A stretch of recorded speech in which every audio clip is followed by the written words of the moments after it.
Hello, Earth Angel, and welcome to episode 35 of the Devotional Drip, where we are going to explore the process of remembering ourselves as the beloved. The Devotional Drip is a free weekly personal development and higher self embodiment coaching series to support creatives, leaders, visionaries, and light workers on their nonlinear journeys and devotional paths of healing and awakening and empowerment and radical self care, revolutionary self love, and self care that actually hits the spot to support the process of self-realization in relationship to themselves, their journey, the world, and their purpose work. If we have not yet had the pleasure of meeting, my name is Sarah, and I'm a spiritual and somatic coach, creative consultant, photo witch, dancer, multidisciplinary artist, devoted mystic, and higher self-embodiment doula, supporting visionary entrepreneurs, change-making creatives, and heart-based leaders through somatic, artful, and sensual portals and practices into self-care that again actually hits the spot at the level of the soul, at the level of that itch that needs to be scratched inside of the being so that you feel more at home in yourself, so that you feel more connected to yourself, connected to your breath, connected to your body, connected to your power, connected to your gifts, connected to your capacity to co-create miracles and command manifestation in your life. This blood, bone, and honey space is a space for you to relate to yourself as your higher self. Blood, bone, and honey is a spell for higher self embodiment. We bring the honey light of our higher self into our blood and bones through these practices that we dive into together. And it's an honor to be with you here over so many years through so many portals of personal transformation and metamorphosis. For those of you who have been here with us for a while, and if you're just joining us, welcome to the Higher Self Embodiment Hub. Welcome to Blood, Bone, and Honey. Welcome to a space where you get to be unapologetically radiant in your power and your self-expression and really honor that and own that and be celebrated inside of that. I am very interested in the process of trauma-informed spiritual awakening. So bringing this awakening that so many people are having in consciousness right now across planet Earth into the soma, into the body. As a higher self-embodiment doula, I support people in birthing their higher self-expression, which is a process of remembering ourselves as home, remembering ourselves as the beloved, and remembering that we're here to be the bridge between heaven and earth for our consciousness. We're here to mentor ourselves. We're here to teach ourselves. We're here to guide ourselves and steward ourselves and love ourselves into our liberation. And that is the conversation, that is the investigation, that is the practice that I am devoted to. And I am so honored to be able to walk with you as you walk your own path at your own pace in your own process. In the journey of embodying your higher self, in the journey of coming home to yourself, in the journey of remembering yourself. So thank you for being here. It's an honor to practice with you. If you're joining us for the first time, you can like this video, subscribe to our channel, leave a comment, say hello. If you subscribe to our channel, you'll be notified when we go live weekly for the drip. And there's so much honey dripped goodness coming in 2023 that you do not want to miss. You can also click the link in the description to join the Blood, Bone, and Honey newsletter coven. And every week I send out a replay of the drip as well as some musings around the current energetic patterns and invitations into what we're up to in the Blood, Bone, and Honey Pot membership, which is the next thing I want to share here before we go into our transmission. If you'd like to join us following the drip for a higher self meditation. I'm offering a higher self meditation weekly, corresponding with each episode of the devotional drip every moon day to support you in entering your week in your higher self light, in your higher self power, tapped into the consciousness of your higher self and how that consciousness can help you on your human journey throughout the week as you meet the very real initiations of your human journey. So we start together here every moon day with the drip and a higher self meditation. If you'd like to join us in that higher self meditation following this drip, whether it be live or on the replay, there's also a link in the description to join us in the Blood, Bone, and Honey Pot membership. And once you join, you will get access to our Patreon and our Discord, and you'll find the links to join us for our higher self meditation, as well as a weekly yoga dance flow, restorative yoga class, and mind body centering chakra flow that I'm offering every week, Monday through Thursday. And there's also always a replay. So if you can't join us live, there is a living practice library of all of our live recordings, all of our live classes that we do together that you can tap into and tune into anytime to support you in landing in your self-care practice. I have members emailing me every week telling me that they're not only tuning into the practices in our living practice library, but they're tuning into them a second time or even a third time for an additional rinse. So these practices are there for you. And I am channeling them in alignment with the current astrological and energetic patterns and where the moon is at. So if you tune into them as they're being offered, there's that extra dose of potency that you can claim and harness in relationship to the current energetic patterns that we're moving through. But then in addition, you'll have this living practice library to tap into in any moment, no matter where the moon is or what's going on or how she's booming down or beaming into us. The Living Practice Library has all of these practices also corresponding to themes of higher self embodiment. So even if something was channeled around the Cancer full moon last week, you can still tune into that to receive the nourishment of Cancer, to receive the nourishment of what we explored last week, which was a resurrection of self acceptance. And that, like any of the topics, any of the higher self embodiment codes we explore in the membership, is relevant regardless of what's happening with the moon and the astrology and the planets and the energy. So I just want to also speak into that you can tune into these practices when they're happening live and you can harness the energy, and then you can also revisit them. Maybe you're working with your moon in Cancer, and so maybe it's 3 weeks from when that drip was offered and when those practices were offered, but you're working with your Cancer moon, or you're working with the energy of water and self-compassion and self-acceptance, and you really want to go in and rinse yourself with those codes. Please empower yourself to do so and consider this your invitation to work with our Living Practice Library in any way that supports and serves you. That also goes for our archive of devotional drips. I've now been offering the devotional drip for about a year and a half. We are on episode 35. So you can go to the playlist on my YouTube channel and then click on the playlist that says devotional drip, and that will actually take you back to the very beginning of our devotional drip recordings, which I believe the first episode was channeled in Virgo season in alignment with the Pisces full moon. So that would have been September 2021. So yeah, you can go into that playlist. There's some really, really delicious transmissions there for you in the archives. And then I'm also going to be releasing sacred shares from the archives with our episodes that we recorded live for the membership in the fall. So I took a pause from June to about December of doing live recordings of the devotional drip. So now we have all of these recordings from the archive that were available to the membership that I'm now going to start dripping out via the newsletter. So again, you can click the link in the description to join our newsletter. There is going to be yumminess delivered to your inbox every week in 2023. So it's an honor to have you here again. Thank you for trusting me. Thank you for trusting this space. And ultimately, thank you for trusting yourself, because you are your highest guide. I say this on every drip. I am not an authority. I am a coach. I am a guide. I am a mentor. I am a doula. I am an artist. I am a mystic. I am a devotee. I am so, so, so passionate about the process of self-realization and personal transformation. And I'm here to point you to the master inside of you.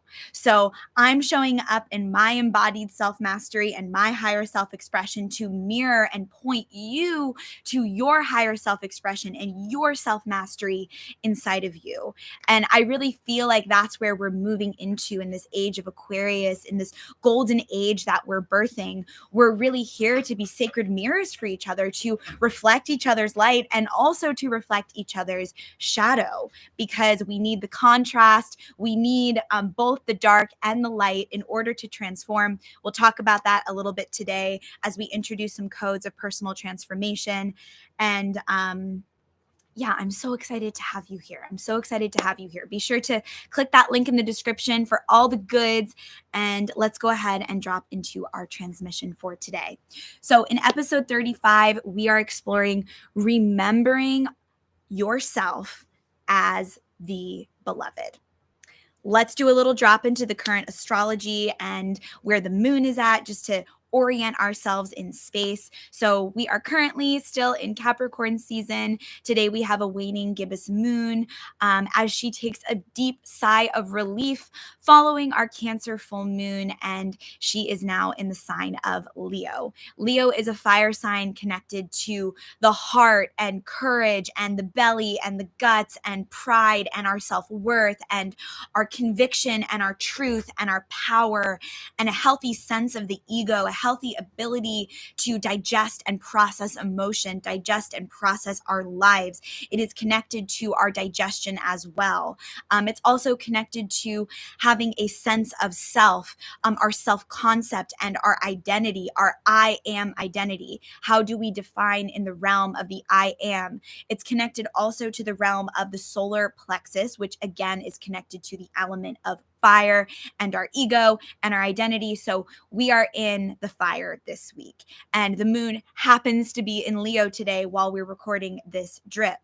Last week, we were in that Cancer full moon. We worked a lot with the water. We worked a lot with the sacral chakra, Svadhisthana chakra 2. Now we're going to work with the fire chakra 3, the sacral chakra. It is connected to the element of fire. It is Manipura in Sanskrit for the name of that chakra. And again, the moon is in Leo today. So we're just putting all of these codes in our big higher self cauldron pot, and we're stirring it around to see what gets revealed.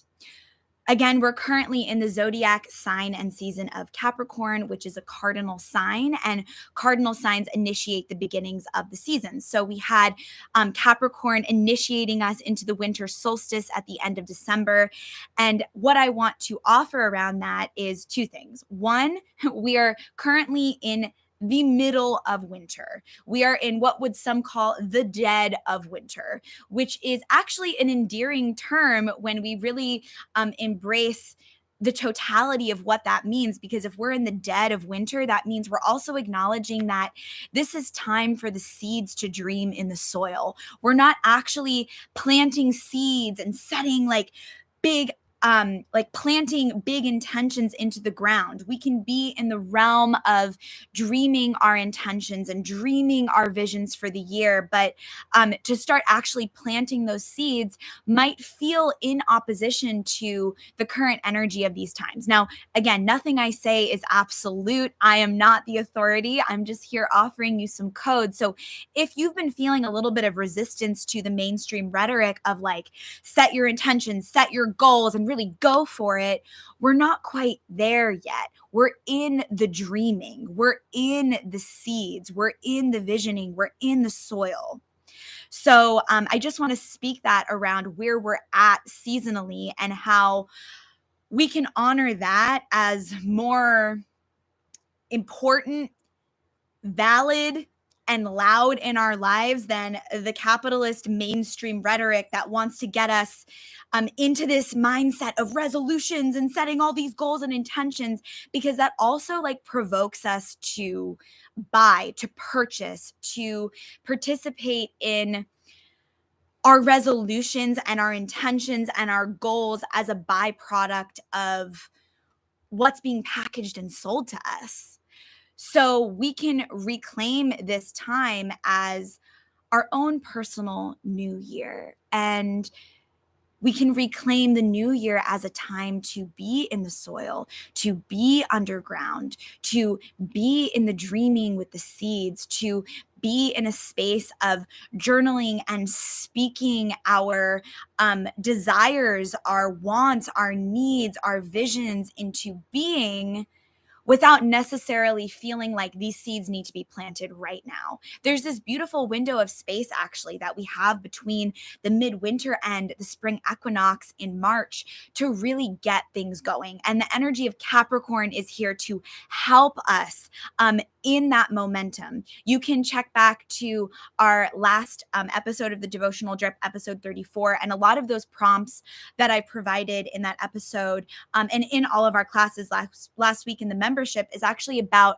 harnessing that energy of Capricorn season to move into a space of momentum, but to not necessarily like take action in the way that the rhetoric around New Year's in the mainstream culture really comes in hot and heavy and puts a lot of pressure on us to maybe even act out of alignment and act out of integrity with what's real for us, what's real in the seasonal expression of the earth, and what it is that we actually want and need versus what we're being told and programmed and pointed to that we actually want and need. In the process of remembering ourselves as the beloved, episode 35, we're going to be in a deep investigation of what our self-belonging looks like outside of trying to belong to a culture that's obsessed with achieving and winning and being the best. When we're concerned with remembering ourselves, we also remember that we're not separate from anyone else. So to achieve, to win, to be the best, like that sort of inclination of, let's say, the shadow side of Capricorn drops and dissolves because then we're not concerned with competition. There is no competition outside of ourselves. We're actually like remembering ourselves as a member of our own team. We're more concerned with like competing with ourselves than we are with competing with other people. And then what are we doing? We're not getting distracted. We're not looking outside and around us and trying to compare and contrast what we're doing in relationship to someone else. We're so deeply invested in our own process that we celebrate what someone else is doing, regardless of whether or not we agree with it or we vibe with it, because it doesn't matter. It's not a threat. It's not a comparison. We are focused and our consciousness is pouring into our own being. We are focused on reclaiming ourselves as the beloved.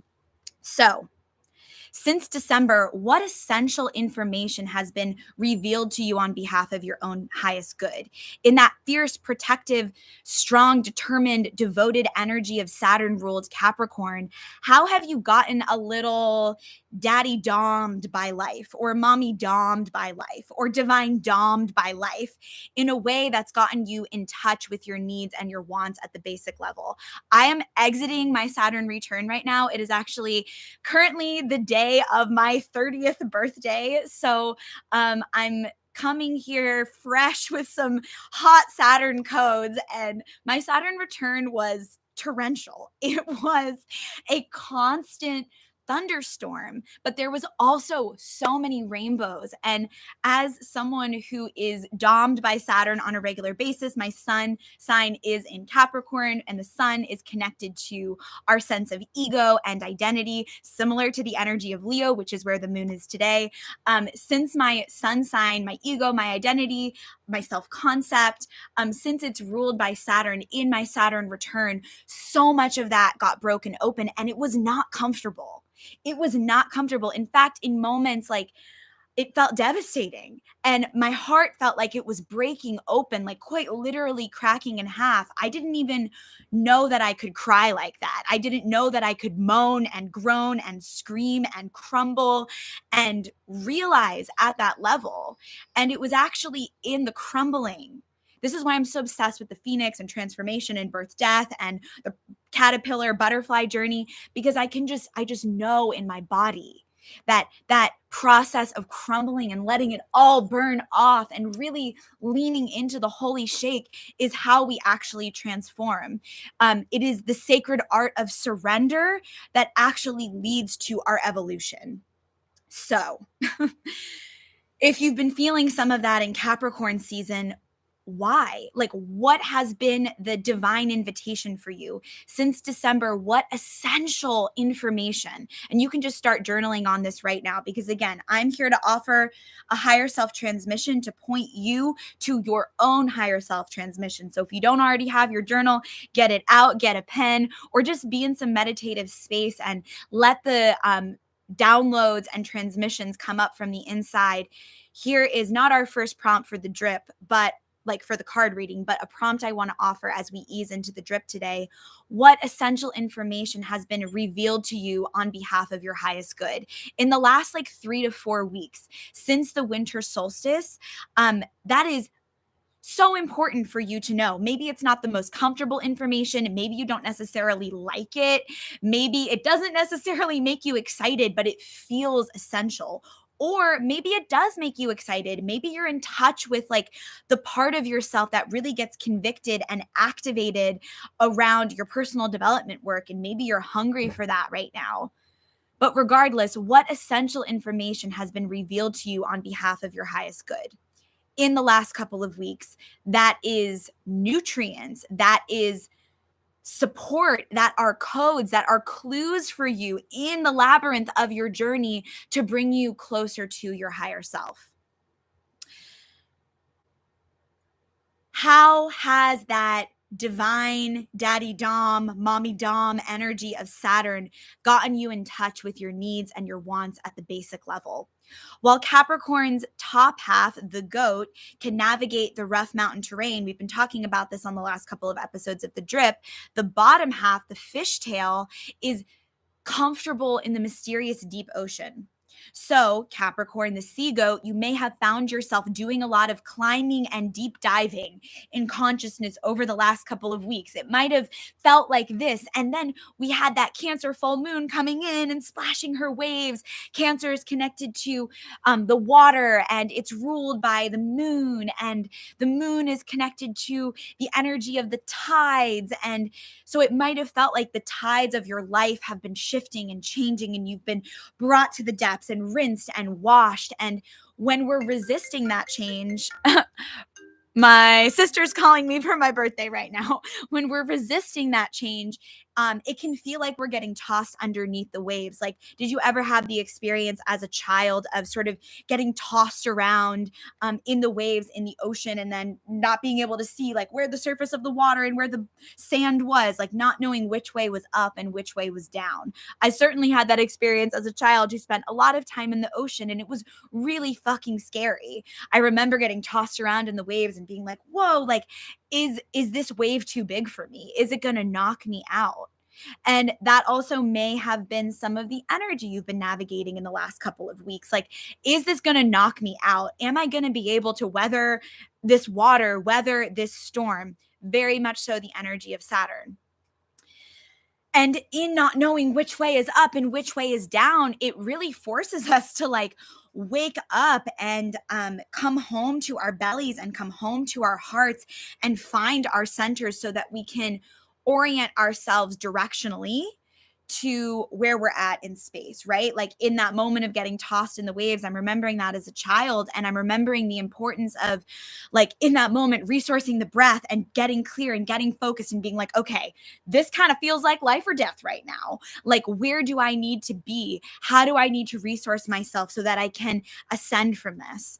One of my dear friends in a women's sauna I went to yesterday offered in our prayer circle that sometimes the only way out is out. And in the spiritual space, we talk about sometimes the only way out is in, sometimes the only way out is through. But I also love this meditation of like, sometimes the only way out is getting the fuck out. And so I think that energy of Saturn can really point us to like, where do we need to get out of some like self-defeating self-talk, some self-abandoning behavior, just some like self-talk and behavior that just doesn't feel good. Capricorn comes in to get us really in touch with that. And then Capricorn or Cancer came in with her nurturing, watering, mothering essence, parenting essence to point us to like where that's actually possible for us. So this is what's been stirring in the cosmic honeypot over the last few weeks. And the prompts that came forward to offer you as we're sort of navigating this is, how are you doing? How are you doing? And if you're here live or on the replay, feel free to comment and respond to any of these prompts in the chat. How are you doing? What was revealed? What is being revealed? What do you need now? What do you want now? Who are you now? What do you love? What do you want to create? What can you see with more clarity? What do you know, like you know, like you know, in your heart and your belly and your brain and your guts and your soul? What do you know after 2022? In 2022, we were in the energy of revelation in the Blood, Bone, and Honey multiverse. This year, we kicked this off last week with our episode of the Devotional Drip. Now we're in the energy of resurrection. So you can tune back to all of our episodes of the Devotional Drip from last year to really get into that energy of revelation. And now this year, we're in the energy of resurrection. I see a beautiful goddess here, Anye, who was with us through so many beautiful portals in 2022, including the Devotional Dance Coven, where we were deeply in a meditation of self-realization and self-revelation. So anyone who's watching from the membership, any of my private clients, whether I worked with you last year or in years past, if you were in a group course or we worked together one-on-one, or you're in the membership now, based on what you investigated last year, based on what was revealed for you, what's getting resurrected for you this year? Like, what are you like convicted and excited about and devoted to? Feel free to share in the chat. Feel free to share in the comments. If you're on the replay, feel free to drop into our private Discord and our post-class shares if you're in the Blood, Bone, and Honey pot. And this is the benefit of working together year after year. This is why I work with my mentors for years, because there is this process of getting to know yourself inside of a container, especially at this depth of self-intimacy work, that can feel so supportive for the parts of ourselves that maybe have some fear about realizing their power, like to be held in a container, to be held inside of the energy of a mystery school. Like, this is what we used to do.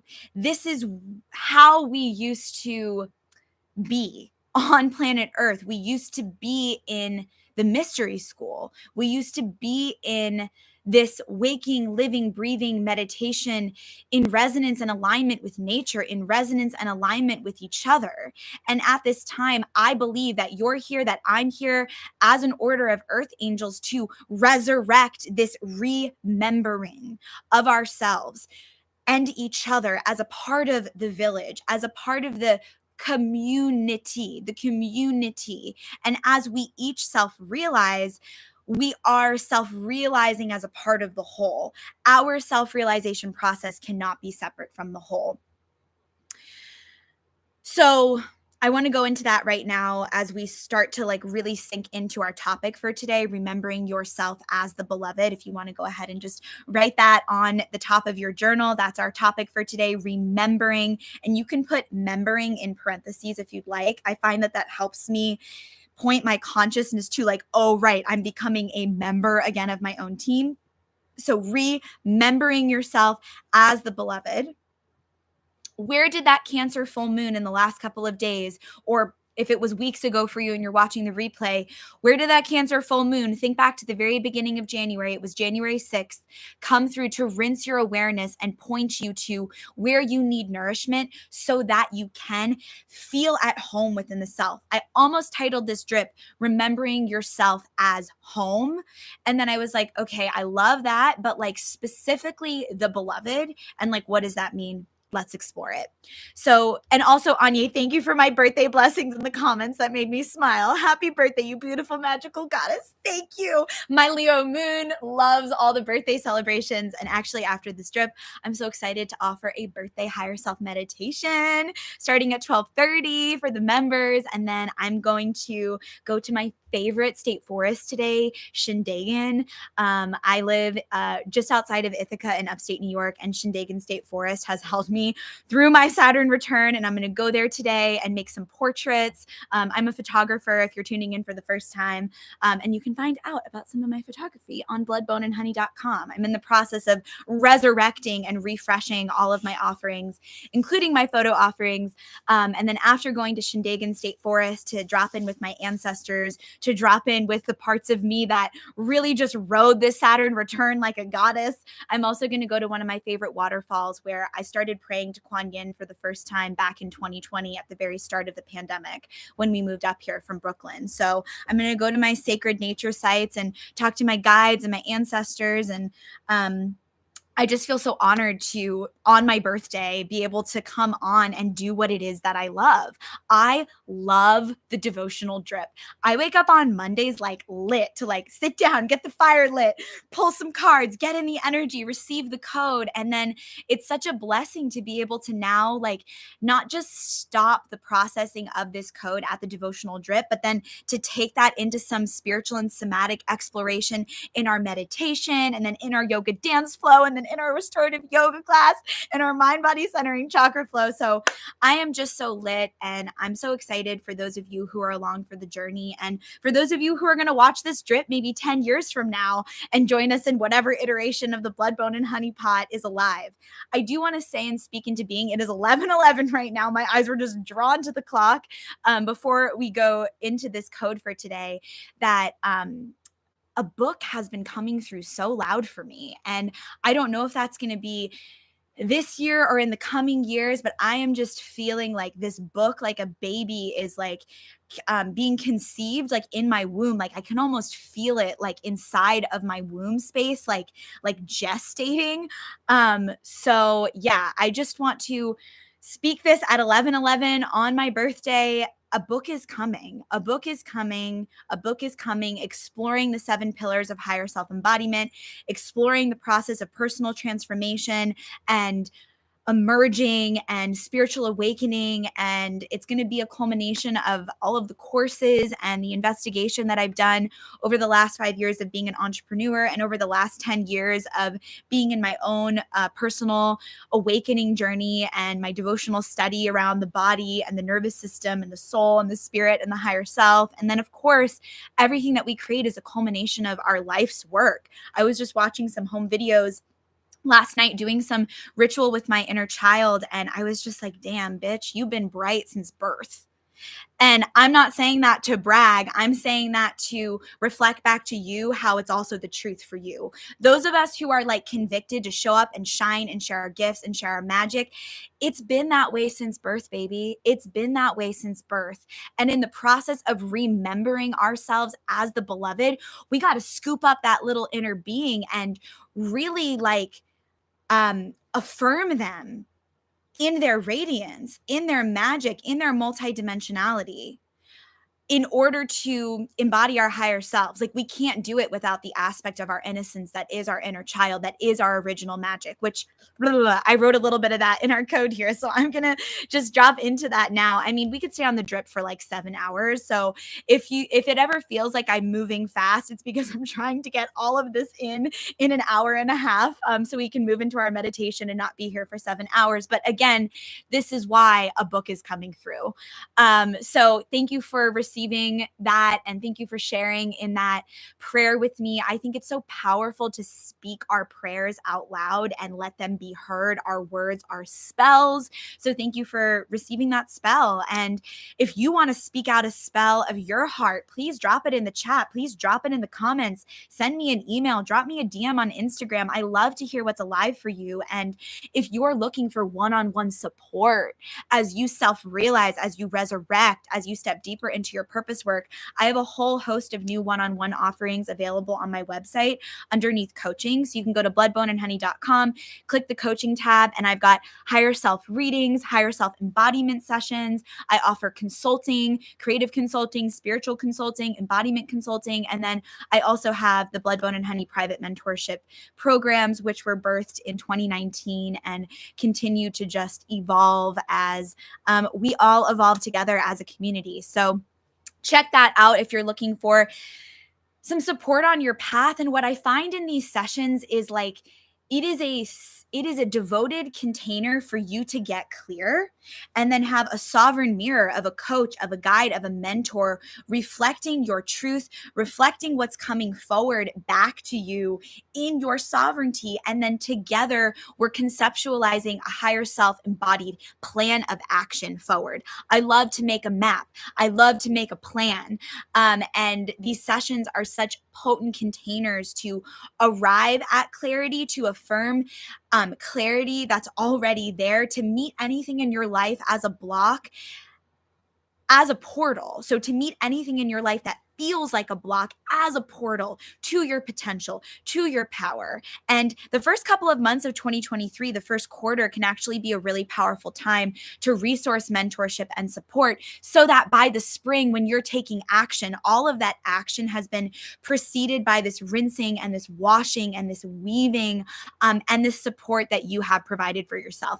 I am always working with a coach, a guide, a mentor, a mental health professional, a spiritual counsel of some sort, because I'm offering so much support. Like, I need to resource myself with that support. So just a reminder for those of us who are out here earth angeling, pollinators is one of our cards that we'll look at today. Like, if you're offering support, if you're pouring out, you need a space that's pouring back into you. That's how we stay response able as guides, as mentors, as facilitators of space, as artists, as earth angels, as light workers. We resource ourselves and we allow ourselves to be poured into. We allow ourselves to be seen and mentored and guided as we are seeing and mentoring and guiding. And the water then just flows, right? It's like, then the codes are being exchanged. And how Aquarian to be in the sacred circle like that, exchanging codes, exchanging resource, exchanging support. We were never meant to do this alone. So bloodboneandhoney.com, click that coaching tab. I also, it was before the holy days, I think it was around the beginning of December, I refreshed that coaching altar. And I also shared a little bit about my background and my story, like how I even got into coaching and this work and my conviction around that and the orientation that I come to this work from. So check that out if you've been interested, if you've been curious, and let's get into our code, our higher self code for today, for episode 35 of the Drip on my 30th birthday. Remembering yourself as the beloved. Maybe I should call the drip the drip. Okay, so to remember yourself is to self-realize, resurrect, accept, know, love, and care for yourself at the level of your needs, of your wants, of your identity, and of your self-concept. Again, today we have a moon in Leo supporting us through this. Last week in the Drip and in the Blood, Bone, and Honey Pot membership, we were in the water. This week, we're in the fire, baby. So to remember yourself, become a member of your own team again as the beloved, is to have a shift in consciousness and orientation to our own hearts, where we remember ourselves in a way that makes us want to root for ourselves, give ourselves a chance, and show up for ourselves, especially in moments where we've historically and habitually collapsed or abandoned ourselves. Where do you historically and habitually collapse and self-abandon or self-deny? Or if we want to talk about it in terms of the nervous system, where do you tend to freeze up? At what point in the process of reclaiming your power and stepping into it do you start to disassociate, dismember yourself? This is like a radically fierce and honest higher self inquiry. where do you tend to historically collapse and leave the building when it comes to stepping into your power? Maybe that's in the realm of visibility and showing up in your gifts and magic. Maybe it's in the realm of setting sacred boundaries for yourself and with other people. What is it for you? Feel free to share in the chat if something is coming forward, or again, write your transmissions in your journal. My intention for every drip is that you leave this episode with a higher self embodied like transcript of what your work is for the week, what your work is for the season, what your great get to is in terms of loving yourself into your liberation. So, how are you currently relating to yourself? Are you making yourself a problem? Are you disqualifying yourself from receiving your heart's highest prayer? Like the self gaslighting texture of, well, that's not actually possible, or that's too big, or whatever that is for you. What's that story for you? Where did you learn that? How long have you been telling yourself that? And in the fire this week, how do you want to burn that up and stoke the embers of a new story?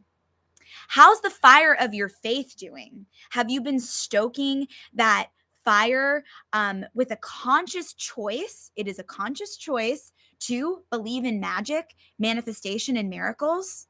We have to believe in magic, manifestation, and miracles in order to be able to direct that energy in alignment with what it is that we want. Miracles, manifestation, and magic exist whether or not we believe in it. But our belief becomes the vehicle for our consciousness to be able to actually harness and direct that energy in the way that we want. Like the experiment and the alchemy is always happening. Transformation and ascension and metamorphosis, it's always happening.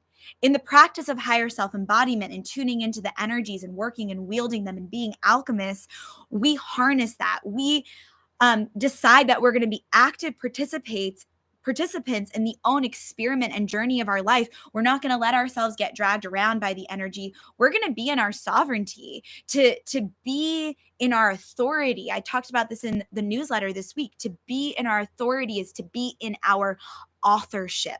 Self-authority, author is inside of that, to author our lives. So, how's the fire of your faith? Have you been stoking it? Where's your belief in magic, manifestation, and miracles, and how is that doing?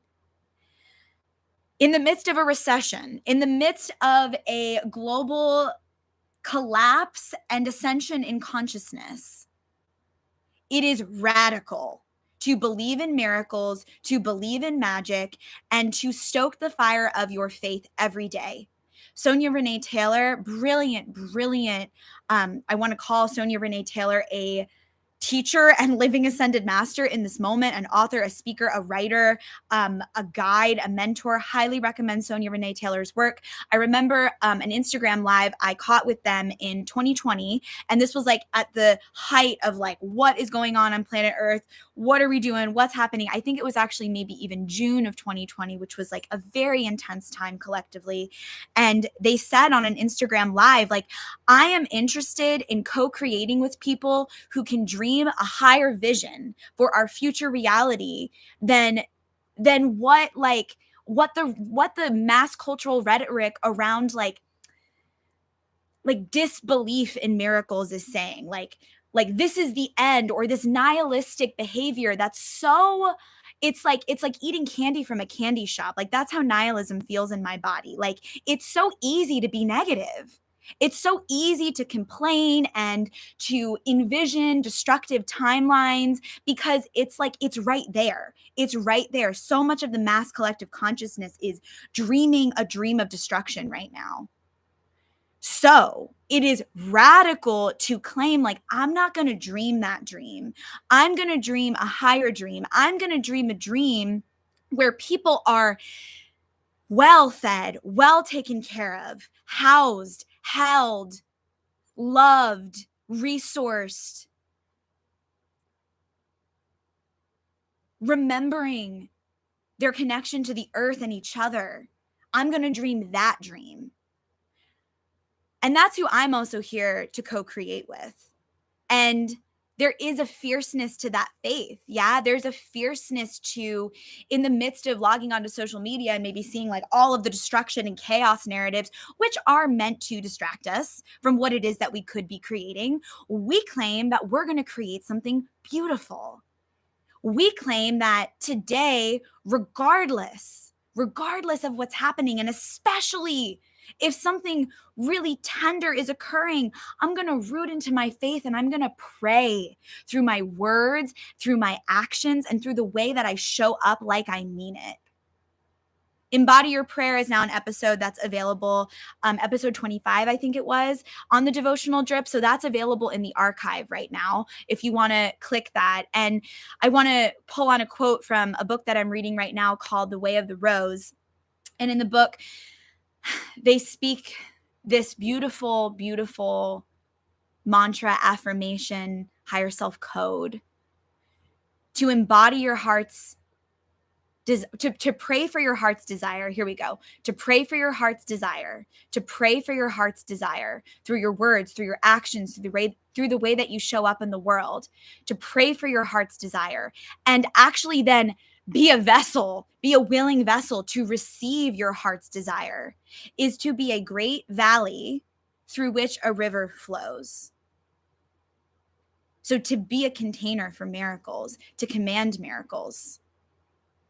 What would that be like? If every day your new task was to command miracles through your vessel, you wouldn't have time. And I do this too. I am not excluding myself from this conversation. Let me make that clear. When we're commanding miracles through our vessel, we don't have time to spin out on the fear-based narratives that are just like that subconscious tape playing over and over and over again. It's whatever got installed inside of us from our family of origin, from our ancestry, from our schools, from our teachers, from whatever we took in the media. Like there are these imprints that we are now tending to and like recoding. We are recoding the imprints that feel disempowering. We are recoding the imprints that hold a resonance of fear, that hold a resonance of shame, that hold a resonance of guilt. So as usual, I'm going off of my notes out into another part of the labyrinth, coming back.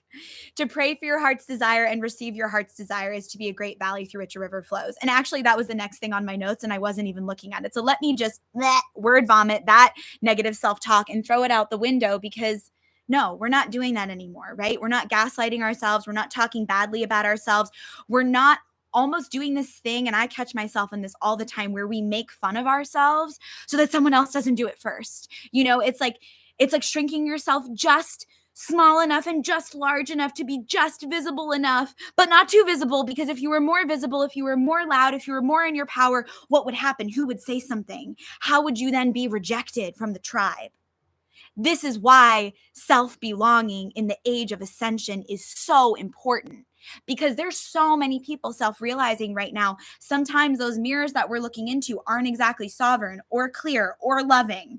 And sometimes someone's going to be threatened by your power and threatened by your radiance and mirror back some bullshit, mirror back some of their own darkness, mirror back a lack of their own self-acceptance and their own self-love. And if you're not rooted in your sovereignty, if you're not clear in your center, if you're too spongy, you'll soak that right up. And I don't know about you, but I have definitely done that, and it has derailed me for years. And that's the truth, right? Some of those hits at the identity level can derail us in a way that does have consequence. And so I'm pointing to the consequence to activate our conviction and our fierceness around dreaming a higher vision, around believing in miracles, believing in magic, believing in the power of our manifestation. Because it is radical, because it is different than the mainstream narrative. And even in the mainstream New Age spiritual space, there's so much rhetoric around manifestation that's like, I just feel the fear mongering, like I need to not ever think a negative thought or feel a negative feeling, or that's going to fuck up my manifestation. And it's like, no, you actually need to feel all of your feelings, because that's going to support you in cultivating a garden within yourself to grow the visions of your manifestations in a sustainable way for the rest of your life. Because just because you want, let me say this as someone who's made $25,000 in a month, just because you want to manifest $25,000 in a month and then you make it, if you're not seated in your power and you're not like clear in yourself, whatever manifestation that you want, whatever object that you want, whatever material that you want to arrive, if it arrives and you're not good with you, it still won't hit the spot. And this is why since 2019, I have hundreds of questionnaires and I've sat in thousands of sessions with light workers, creatives, visionaries, and artists who at the fundamental level are needing to care for themselves in a way that hits the spot, because self-care is important, duh, but also self-care is essential if you're going to show up and be visible and shine and share your gifts in the world, because the amount of times that those waves are going to try to knock you down are going to be so real. And I grew up in the dance and theater world, so from the time I was 3 years old, I was told that my body was wrong, my voice was wrong, I was wrong in all of the ways. And I believe in my soul that part of that training for me and some of the early childhood trauma that I navigated, I'm totally a survivor of complex trauma. I really believe in the depths of my being that all of that happened to prepare me for the work that I'm doing now, because it really forced me to make a decision in my late teens. Like I was either going to like drink myself to death or like really, let me just say, I was putting myself in a lot of really unhealthy, precarious situations, like really dangerous situations, as a reflection of my lack of self-love and lack of self-worth. I believed that I deserved to be in dangerous situations. Chaos is what had been wired into my nervous system, and almost like a deep apology for my existence. And that depth of like going to my own underworld in my late teens and early 20s actually like sparked my spiritual awakening. So if you're someone who's also lived through a lot of heavy programming and you're navigating imposter syndrome or low self-worth or self-doubt or any of these things, like when we remember ourselves as the beloved, we are like the master student, teacher, mentor, guide, parent for those parts inside of us that didn't get fully developed in their worth, in their identity, in their self-concept. Almost they got like short-circuited by programming or so much coming at them that they didn't have the space to realize. And now here you are self-realizing. And it is tender, it's not comfortable, it will bring you to your knees in the deepest sob and the most primal sound you've ever allowed yourself to make, which is why, in addition to the drip, we're also doing all these somatic movement classes, because we have to move this transmission through the body. We have to feel what's there in order to create space for new plants in our garden, new seeds, new visions, because in order to claim those visions of our higher self and really like live in alignment with manifesting them into being, like there needs to be a fertile space for that, which means that we need to be in agreement that like we deserve it. We deserve it.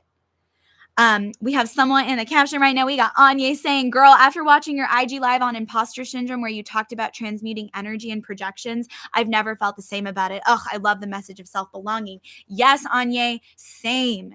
And that was how my Saturn return started. My Saturn return started with someone in my life who I really trusted sitting in front of me and vomiting their trauma and their unprocessed self-loathing at me, essentially reflecting to me that I didn't have a right to do the work that I'm doing, and questioning me, like, what gives me the right to get on here and talk about spirituality and embodiment and whatever. Like the thing that we're all, maybe not all worried about, I don't want to project that, but the thing that I've heard so many light workers and entrepreneurs and leaders in sessions like express grief and anxiety about: what if someone tells me that I don't have a right to do this, or I get called out, or I get whatever? And it's just like, first of all, it's not as bad as you think it is. And sometimes a call out actually can be really productive. I've certainly received like call ins that have supported me in being more responsible in my leadership and showing up in my radiance. So it does require not being scared of evolution at that level. And I don't want to speak against that, because I do think we're also here to mirror and call each other more into our integrity, right? So I've certainly received that mostly from my teachers, right? Mostly from people who I am investing in spaces to go in and share, like, this is what's up for me, like, mirror back to me, like, how I can evolve through this, which is the exact space that I hold for other people. And there can also be this thing that happens as so many of us didn't get what we needed as kids. Like, we don't really need to look much further than like what happened in the 20th century and sort of like the history of war. And like, even if we just like let ourselves bask in the history of this world and how much war and annihilation consciousness that we've been in for at least 2000 years, at least since the rise of capitalism, at least since the rise of the state, we don't need to act confused about like why we would need to do this work at this depth of self-retrieval. And also, we can then maybe allow it to make more sense that sometimes people around us are just coming at us with some unintegrated shit that is not ours to hold. And we need to be so clear and so sovereign and so in our breath and so in our body to be able to like have that coming at us and then say, like, you know what? Like, that's not mine. We also need to be in our integrity and our awareness to be able to know when it is ours, when it is something that we can take in and work. And discerning the difference between that will come from the conviction and the depth of how radical our self-love practice is. Okay, I think I'm going to stop that there because we haven't even gotten to our cards yet. I could really talk about that for a minute. So when you prosper, when I prosper, like when we actually truly prosper at the level of the soul, we all prosper. We are not separate.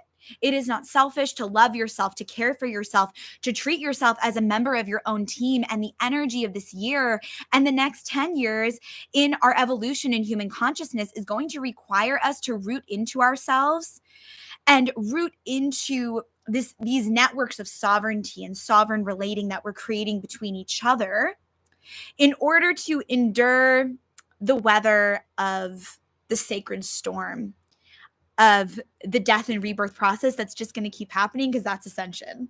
I pulled the Phoenix again today. We got resurrection and transformation coming forward as our cards. I got the cosmic egg from the animal spirit deck. So we're going to go into some of that today. But if it's like, we were in this energy last year, we were in this energy of metamorphosis, death, and rebirth. And I've had a couple of moments of pulling these cards and being like, all right, we're really deepening in this theme again. Like, we're going to stay in the chrysalis, and the guides and my higher self and the wise and well-heeled ancestors just keep reflecting back to me. Yes, boo.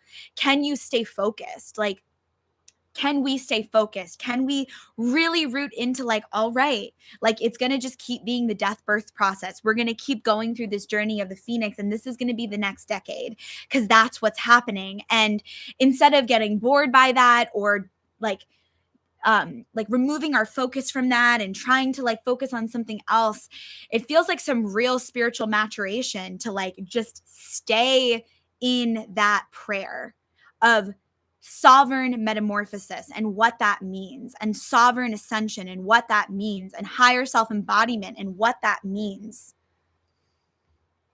So, as always, being divinely guided to the next part of this outline here, you are the bridge between your humanity and divinity. I say that all the time. What does that mean to you? When I was channeling this earlier, I saw people like drawing it out in their journal, like almost like receiving a channeled message, like through symbols. If you're the bridge between your humanity and your divinity, what does that mean? Like, how do you make sense of that in your own wisdom? You can close your eyes and see that as a visual. You can draw it out in your journal. You can pull a card around it. How would you define being the bridge between your humanity and divinity? How would you define higher self embodiment? Feel free to drop that in the chat or in your journal. How would you define the process of being the bridge between your humanity and your divinity? And how would you define higher self embodiment?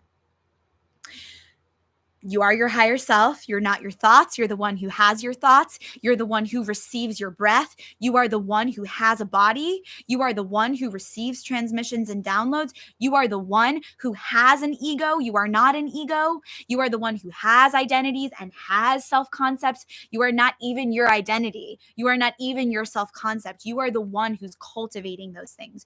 You're the one who's receiving those things. You're the one who's restoring and alchemizing those things. And you can program your body, your mind, and your heart and your ego. You can program your ego to resonate in deeper alignment with the consciousness of your higher self by practicing the consciousness of your higher self in your body, in your thoughts, in your words, in your actions, and in the way that you show up in every moment. In the Blood, Bone, and Honey universe, we talk about life as the mystery school, life as the ceremony, life as the living, waking, breathing ritual that we're always participating in. And if we're always in the ritual, we're always in the ceremony, that means that we can just live in this constant ecstatic communion. Ooh, I'm hearing ringing in my ears with our higher selves. I'm hearing because that's what actually allows us to shift into a state of ease. When we're living in ecstatic communion with our higher selves, and when I catch myself practicing this, like when I catch myself in the moments of going into like the hell-based consciousness, which is just to say like my own stories that spiral me down to the underworld and put me in a state of mind and body and heart that feels really disempowering. When I catch that snag and I'm like, oh, there it is, and then I choose my higher self, it really does feel like returning to a communion, like returning to a co-creation. And now I've been in this meditation consistently for so many years that I actually can like switch into that communion and pretty much immediately receive a download. That's not because I'm more special or gifted or whatever. It's just because, like an athlete practicing anything, it's what I practice every single day for years. And I'm also like in a deep research of this in my own purpose work. And again, wanting to like write books about this and be on a TED talk giving a transmission about this. And, you know, I have many visions for the ways that I want to really talk about this out in the world. So I'm constantly in this meditation. And I do find that like that defaulting to the higher self, to the voice of the higher self, to the voice of the heart, to the voice of loving kindness, to the voice of infinite consciousness becomes easier over time as you flex that muscle. And then in our yoga dance flows, and in our mind body centering chakra flows, we are flexing those muscles. And then in our restorative yoga classes, also in our yoga dance classes, we're opening and sending breath into those spaces and places within us because ascension happens through the body. So the messages of your higher self are actually coming through your body. So your body has to be a clear vessel and channel in order to actually receive that. And we move our body to rinse out, to create that space, right? So any time today, let's just focus on this day, that you find yourself starting to spiral into a texture of consciousness that doesn't feel good. See if you can shift the thought to a more empowering thought and notice how shifting that thought shifts the feeling state in your body. This is what the law of attraction speaks about. So this is, I think, what people are trying to talk about in the new age space around manifestation. Like you want to embody a good feeling state so that you can manifest. And I get that. And sometimes that shifting of the emotional state is easier than others. Sometimes we're just sort of like indulging, like, and that's the truth. Like, it doesn't feel comfortable to say or even admit in those moments, right? Sometimes we're indulging in the self-defeating thought and like we actually can just shift up the emotional scale. Sometimes there is a deep emotional, real thing in the body that needs to be processed, and just trying to shift out of that state of being is not the medicine. It's actually going into that and letting ourselves feel that in order to receive the wisdom of that emotion to get to the other side. So in that moment of even like, okay, I'm going down this spiral right now, it's discerning, like, is this something that I need to spend some time with and like breathe through my body and process? Or am I sort of like indulging in a fear spiral that's just kind of like the tape recording playing, and I can shift my feeling state and then shift into, excuse me, I can shift my thought, the thought that I'm thinking in that moment, or whatever I'm speaking out into the world, in order to shift the feeling state. So we're at that crossroads in that moment, discerning in our higher self authority. How do I need to author this next moment? Do I actually need to drop into some like cat cows in a child pose and like shake it out of my sacrum and maybe give a primal scream?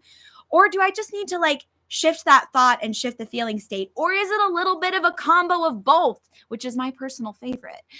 Because if something is alive in the body, whether or not that's a habitual reaction, it's still got emotion, which is energy and motion attached to it living in the body that can be processed.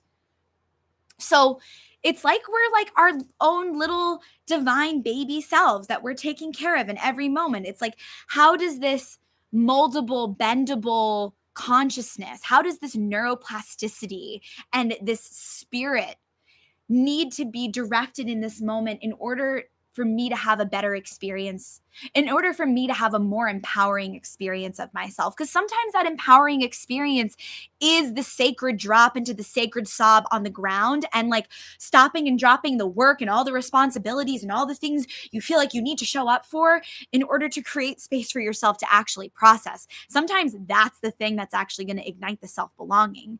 So there's no one way, right? We're in this constant meditation and investigation of what it is that we need in every moment.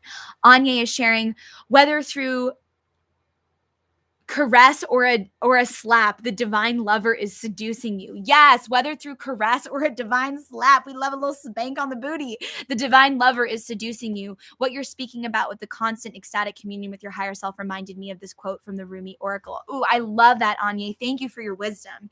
Yeah, that feels so true in my body. And like that feels like that energy of Saturn we were talking about at the start of the drip. Like, Saturn doesn't play nice. Saturn isn't concerned with niceness. Saturn is concerned with tapping us into our primordial power. And so is Capricorn. Capricorn, as the sea goat with the tail and also the goat coming to the top of the mountain, like they can really like span some terrain. And with that tail and the ocean and the water energy, Capricorn is deeply connected to the realm of the ancestors. So at this time, we can also maybe feel a little bit of that wise and well-heeled ancestor energy coming through to be like, all right, baby, here you go. Let's go. Here you go. And may we stay open to the voice of encouragement that's always booming and loving us from inside of us as well. Okay, so let's talk about being the beloved. What does that mean? Who is the beloved? I want to define the beloved today as the aspect of our shared innate innocence, our nobility, our divinity, and pure consciousness, that pure consciousness that pours through the eyes of a child. It's the part of yourself that never stopped believing in magic or talking to the guides or talking to the angels or believing that miracles exist. And maybe for you, you're realizing, revealing, and resurrecting that in your lineage after a long time of that aspect of self almost feeling dormant. I know that to be true. I know that to be true in my lineage. And I actually pulled this morning as one of my birthday cards, honor the lineage. So I'm grateful for the prayers of my ancestors, because I do believe that if we are here now and like the texture of our soul and consciousness is here on the planet, like that existed as a prayer.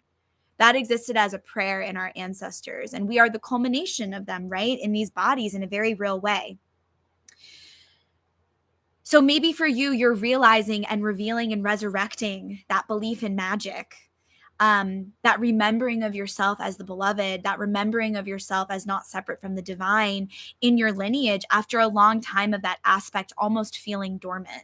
I watched my first christening last night as a little birthday eve ritual, and divesting from the institution of Catholicism and Christianity was a huge part of my spiritual awakening journey in my late teens, because I always felt really connected to magic. And I actually really loved like the spiritual energy of church and the ritual and all of that. But the control that you're indoctrinated into in that space is so real, and the way that the church is deeply connected to the state and politics and all the things we don't need to go into on the drip, and money and the billionaires on the planet and all the things, don't need to go into that right now, but it's real. And that programming is real. And my experience of the programming of the church is that you're told you need to meet all of these conditions in order to access God, whether that be in the Catholic Church where you need to go through the priest to access God. Interesting. You need to go through a man with some arbitrary title to access God. Isn't that interesting? Or when I was then in sort of like the evangelical space in my childhood, you need to be clean and pure in all of these ways in order to connect to God. There's no longer a priest, but there's all of these conditions that you're given that you need to meet in order to be holy and pure. There's a story I really want to tell on TikTok. You remember that one thing about me? I've had one and I've been sitting on it for a couple of months. And it's a story about being in youth group as a teenager. And I was in the liturgical dance group. I think I was like 12 or 13. And I had prepared a dance to a song by Anna Nalick. I think it was called Legacy. And it goes, I want to lead a legacy. How will they remember me? Did I choose to love? Did I point to you enough? Please excuse my singing voice. Look up that song. It's good, especially if we can reframe that song as a pointing to like our own beloved within us. And even at that time, even at 12 or 13, I was interested in like, oh, I want to leave a legacy. I want to leave a legacy of love. I want to be connected to God. I want to be connected to the divine. And I gave this performance from my heart, and I got off stage. It was just a rehearsal. And afterwards, one of the leaders of the church group, her name was ironically Charity, and I think she was like 16 years old. She pulled me aside and she was like, that dance was beautiful, but that was completely about you. It wasn't about God. And also it wasn't about Jesus. And also you're wearing a spaghetti. I was wearing a spaghetti strap tank top. And that's just not appropriate. Like, I can't tell you the amount of times in a church space I was shamed for my body and for loving my body and for expressing my radiance. And I know that girl, that 16-year-old girl, that teenager was only just regurgitating what she had been programmed into. But damn, that really crushed me. And it really like, I mean, I've felt that Magdalene like mark from since childhood. And I was like putting my little Polly Pockets in the manger, being like Mary Magdalene, because she's a dancer. Somehow I like found that in the Bible and was very interested in it starting as a child. So I was branded with that mark of the slut, the whore, the Magdalene at a young age. And I really carried that scarlet letter. And ironically, then my favorite book in high school in my English class was The Scarlet Letter. I wonder why. It was the only book I was really interested in like getting into and annotating, and I had all of these sticky marks in it. And it was just such a real journey of like remembering and resurrecting like my true pure nature, that I am the beloved, that like I didn't need to meet all these people's arbitrary conditions in order to access the divine. And I'm sharing that story to point to whatever activations in your life that you've gone through, 111 on our time, that have been a part of like breaking you down in order to access your core and your power to rise from that center and like claim what it is that you actually believe. Because I do think in that conditioning and in that programming, and then having to like break outside of that, like that made me even more powerful, or that put me rather in touch with my power at a deeper level. So I'm just feeling something about like the way that the burn and the shake and the breakdown is here to bring us to the breakthrough, is here to be a part of our ascension, is here to be a part of our evolution. And even that story that I shared earlier on the drip about having that really shadowy reflection from someone in my life, like that broke me down and I literally collapsed. And it took me time to resurrect myself. Oh my God. And so many tears. And as Empress Karen Rose said last week on her beautiful Cancer full moon musings, tears are astral travel. And those tears actually were able to put me in touch again with my power. And I had to answer all of those things, all of those questions, all of those accusations that were being projected at me, which, if I'm being honest, I also would probably say to myself in my deepest, darkest moments, right? Is there anything that's actually ever being reflected to us by someone outside of us that we don't secretly worry or wonder or have been programmed to believe about ourselves in our darkest, most collapsed moments? So yet again, like, that person in front of me was a teacher, was an activator, was an initiator. So I could answer those questions inside of me and say yes or no. And on the other side of that, I feel so much more at home within myself and so much more in touch with that beloved within me. It makes me want to show up for myself and protect myself. And in those moments where then I notice like a projection coming at me, now I have the ability to really like root down and not take it personally. And if you want to be a guide or a coach or a mentor, holy shiitake mushrooms, let me speak into the importance of that, because what will happen is people will make you their hero and they'll also make you the villain in their story, as they are awakening. And that's just like a natural thing that I think we all do. I've definitely done that with my mentors. Like, and I've had to go through that process of like, really making someone an authority and then making them the villain and whatever. And I think that's just a part of our maturation in our spiritual awakening journey that we go through. But to be in that mentor position, you also really have to be able to like hold it the fuck down and weather the storm and hold the plank. And you have to get comfortable with being uncomfortable. And what's your aftercare look like in those moments of being projected onto or broken down or really going through the heat of the fire? Like, what is your aftercare ritual? How do you care for yourself? Do you remember yourself as the beloved even after maybe something happens violent externally? Do you have a post practice that plugs you back in? So, no matter where you are on the journey of reclaiming the beloved within you, which is to say, embodying your higher self, this card reading that we're about to go into for the next 30 minutes is going to be focused on firing up your conviction around caring, loving, and remembering yourself at the level of your identity, self concept, and self belief, so that no matter what is happening outside of you, there is a clear and sovereign space within you. No matter what is happening outside of you, there is a clear and sovereign space within you. So that means someone could be wild and out in their most shadowy, violent expression, and you have a clear and sovereign space inside of you, and you don't need to get tangled up in that shit. You can be in your inner temple. You can be in the sacred space that you've cultivated within you and live and act and respond, not react, from the inside out. Because there is this inner temple and this space inside of us that we can go to sit with ourselves, to sit with our soul in any moment, to receive guidance, messages, care, direction. Ugh, love some inner temple, higher self direction when my human self is feeling fragmented and overwhelmed and confused. And also resource, which ultimately happens first through the breath, because the breath is what allows us to connect to our bodies. And when we connect to our breath, that's actually our highest tool in disrupting the fear-based thought spiral and cycle. So let's pull some cards around this today.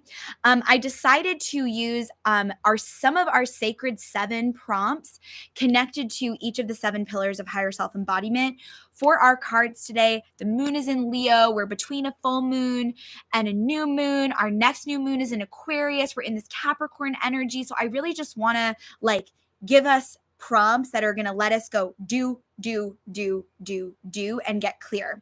So our prompts, and I'll link these in the description. And then of course, they'll also always be on the private Discord in our journal prompts altar. I think the altar is called Sacred Prompts in the Discord, where I've been sharing all of our journal prompts since the conception and birth of the membership in September. So you could also always go there for your daily practice to get inspired. And these are prompts that you can use for journaling or also pulling cards, or even for your movement practice. To use one of these prompts and then choose a song and then drop into some movement practice, that is a super powerful way to receive some transmissions and codes, and also to stop the spiral of the fear-based thoughts. I call that our devotional dance practice. So today we're going to be working with the prompts: I need, I want, I am, I love, I create, I see, I know. I need, I want, I am, I love, I create, I see, I know. 7 prompts corresponding to our 7 main chakra system and the 7 pillars of higher self embodiment, which are from root to crown: anchor, disarm, witness, open, express, accept, and emerge, which is what I'll be writing my book about. So if you want to know more about the 7 pillars of higher self embodiment, I talk about those all the time in the membership when we're in our classes. And then I'm also, again, conceiving some kind of course or book or something that's specifically devoted to the 7 pillars. I think a new freebie is coming for the newsletter soon. So subscribe to the newsletter in the description of this video if you want to receive replays of the drip and also freebies and gifts that go out to the newsletter. So I'll just say that about the pillars, but those are the 7 pillars, and that's what we're working with today. So I've already pulled some cards, so we're going to drop right in. The first card coming forward for our prompt, I need. I need. The collective card coming forward first was the cosmic egg. So this card is from the Kim Kranz Animal Spirit deck, and it's connected to the energy of the crown chakra. I want to go ahead and just read the description from this book. So the cosmic egg talks about completion and harmony and the infinite within the finite. The cosmic egg is the final card in the journey of the animal spirit deck, and it represents the unfolding of cosmic consciousness. This state emerges, interesting that it's connected to the crown chakra, pillar 7, and the crown chakra is connected to emerge. This state emerges after we have tread the path for quite some time, and through self-effort and grace, we experience self-realization. Self-effort, Capricorn, grace, Cancer, full moon. A sense of contentment and oneness spontaneously arises within us, and the veils of our self-limiting beliefs are lifted. When the essence of the cosmic egg has not yet been activated, we may feel as if we will never get there, or that we travel alone, disconnected, dismembered, disassociated from others. Even if our encounter with this card is brief, appearing as a momentary glimmer or flash of interconnectedness, its potent energy stays with us. The cosmic egg is a remedy for the fragmentation of modern life, or the fragmentation we can feel about ourselves, yeah? It's through the power of this card that we are reminded of the cosmic contract written at the beginning. Did I not speak to that today? We hold on to life, and life holds on to us. The journey is complete, but it does not end. The cosmic egg in the 7th chakra. The subtle essence of the cosmic egg resides at the crown chakra and at the top of the head, called Sahasrara. One of the aims of yoga and meditation is to channel energy from the base of the spine upwards toward Sahasrara. Each of the 6 lower chakras plays an important role along this journey. So we're talking about the 7 pillars. We're talking about the 7 chakras. We're talking about this process of self-realization. We're talking about these different portals and initiations that we move through in the process of self-realizing. And this is affirming, like, yup, that's the journey.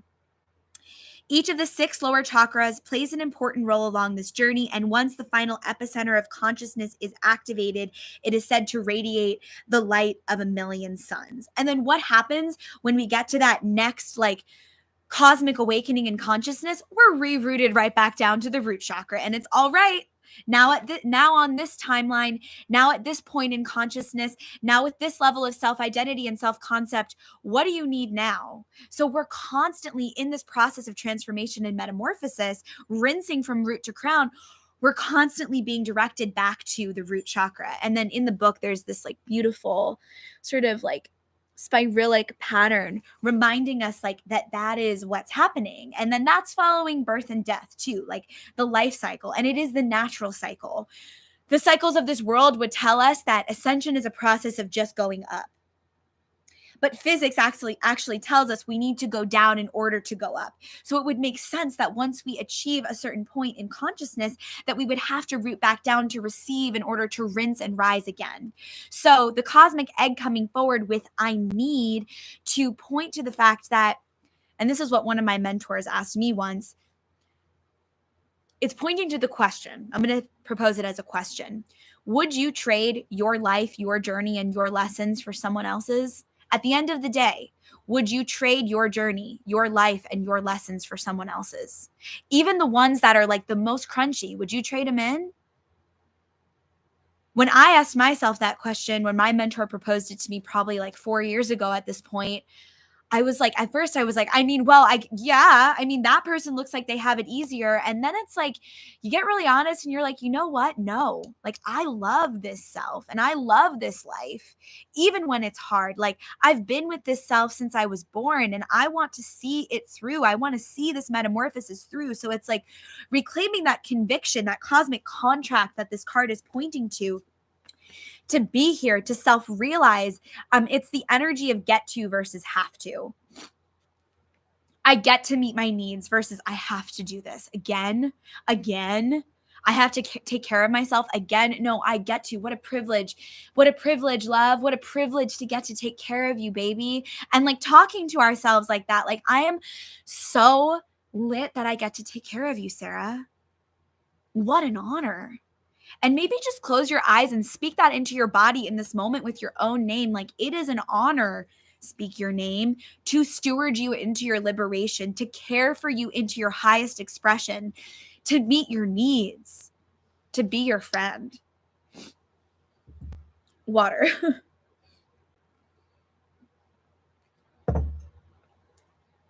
How does that feel? To speak that into your own being. Because at the end of our life, if we're being honest, like we'd give anything for one more hour to be with our own hearts, to be with the ones that we love. Heaven is here. Heaven is now. Heaven is not some place that we're trying to get to. Heaven is earth. Heaven is having a body and getting to self-realize. There's nowhere to get. There's nowhere to go. There's nothing to achieve except this remembering. Accept this remembering of ourselves as fully human and fully divine. And then from that space and place in our awakening, relating to all beings from that place, which makes life really interesting. When you're relating to everyone as a living ascended master here to self-realize, life becomes really interesting, especially and even people who are currently in a forgotten state. Because that's all it is, right? Someone who's not in their spiritual awakening or higher self-realization process, it's not that they don't have a higher self or they're not magical or they're not multidimensional. Nobody is more special. We're just at different places of realizing ourselves. And when you show up as self-realized, you become this mirror and this magnet and this invitation, this embodied invitation for other people around you to take up space in their radiance and in the presence of their higher self like that too. And on the level of our needs, on like the needing to remember that this is what we signed up for, this is the journey, we got our skin in the game, and we're here for this. Like we need to remember that we're here for this. We need to have our skin in the game. We need to be invested, or it's going to feel like moving through mud. I think that's why this I need prompt is pointing to like the journey that we're all on. Because when we remember that's what's happening, life is more fun, it's more empowering, and like we meet the challenge, like we let the challenge turn us on versus turning us off. Like getting turned on by what makes us shake in our boots. Because if it makes you shake in your boots, that's your growth edge. So I think this I need prompt is pointing us to like the need to get turned on by our growth edge, because I think that's what's going to be required to meet the energy of 2023. And again, the next 10 years, which really feel like big awakening. I also pulled passage underneath this need card, just like as this reminder that this is the portal, this is the passage, this is the activation, this is the purpose, this is the contract that your soul made to come here, to evolve, to love, to create, and also to just be, to just be. Our purpose, first and foremost, is to be love, to embody love, to remember that we're actually just here to embody love. And what if all of our actions are an extension of our shared purpose to become more love? To remember that our doing is an extension of our being and not the other way around. When we're in the doing and we're just in the doing, a lot of time our action is just an extension of habitual reaction and ego and what it is that we think we need to be doing in order to, versus honoring what it is that we actually need, meeting those needs, creating the capacity to be, to get clear about who am I being. One of my teachers used to always prompt me with, who are you being? Who are you being in this moment? Not what are you doing? Who are you being? And then letting the doing be an extension of the beingness. That's some radical anti-capitalist meditation. Let me tell you what. That's some decolonized, radical, higher self embodied living, waking, breathing meditation. Who am I being? Remembering yourself as the beloved is to remember that you can ask yourself that question, and every single time, who are you being is going to be more important than what you're doing and what you've done. Who are you being? And when our doing is an extension of our being, then we're not overworking, trying to prove our worthiness and our belonging. We're just sealed in it. We're just seated in it. We're seated in the self. We're seated in the soul. We're sitting inside of ourselves versus reaching outside of ourselves or feeling outside of ourselves. Wondering, okay, well, maybe if I do or achieve that thing, then I'm going to feel more embodied in myself once I do that thing. And it's the reverse of what we've been programmed and taught to do. So at the level of our needs, we need to remember the cosmic contract that was written. So do some journaling around that. What do you need to remember, like in the realm of like, you are your higher self? There is a contract. This is a passage. This is a portal. You are being initiated. What's coming through at the level of need for that, around that for you, based on what it is based on how it is you're feeling called to be and show up in your life. Next prompt, I want. When I wrote this prompt out, I just heard to have a good time. I was like, what? I want. And then I just heard from my inner being to have a good time. And then I ended up pulling gratitude, play, and master the dance. And the energy of these cards just feel like so like elevated, like there's such a levity to them. Like, what do we want? We want to like be in this ecstatic, like embodied gratitude way of being in our life, because when we're tapped into the energy of gratitude, we're acknowledging everything that's already here. And that means we're, as one of my mentors, Des Davis of the Rich Witch Life says, then we're in this consciousness of praising our lives. And when we're in that energy of praise and recognition, our consciousness is more tuned into like the miracle that we are, the fact that we made it this far in our journey, the fact that all of these people are in our lives that we prayed for, that we're here together, that maybe you have like friends and peers or children or familiars or a partner or community or coworkers that you feel like you literally prayed for, or a home, or maybe you're living on land or connected to the earth in a way that your child self literally prayed for. So I want to plug us in here to like gratitude for what's already here. I want, in our wanting, that next like desire is going to be so much more juicy when we manifest from gratitude for what's already here. Because then we're not wasting our time also trying to like call in what's already here. We're in a radical energy of recognition of what's here. And again, Empress Karen Rose last week was talking about our tears being astral travel. And she was speaking to like the tears that come from that overwhelming sense of gratitude that arises within us when we like recognize, like it's like that ecstatic union with the divine of like, oh, I'm already here, oh, the beloveds are in my life, like I am so grateful, it's that consciousness of praise, it's that gratitude that brings us to our needs.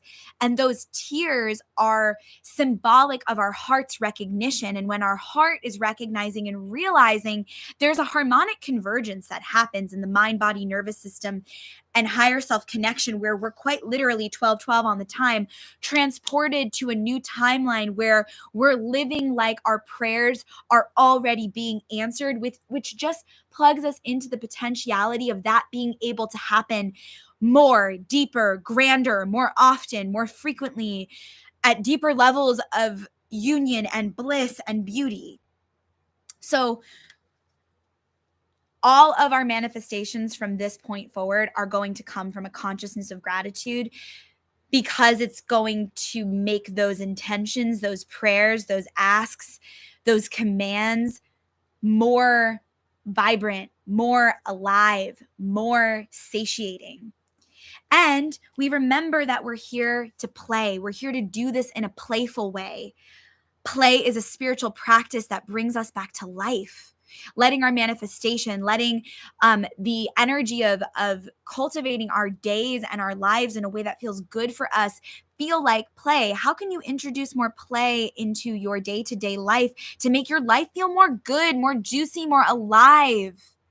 And then mastering the dance, like having a good time refining yourself, having a good time manifesting what it is that you want, having a good time in the process of becoming a master, having a good time in the process and the journey of self mastery, playing through your self mastery journey. I want to move on to our next prompt, our I am prompt. I am. We have 3 divine feminine archetypes and allies coming forward here. First, we have our Dakini, Yeshi, Lady of the Lotus born.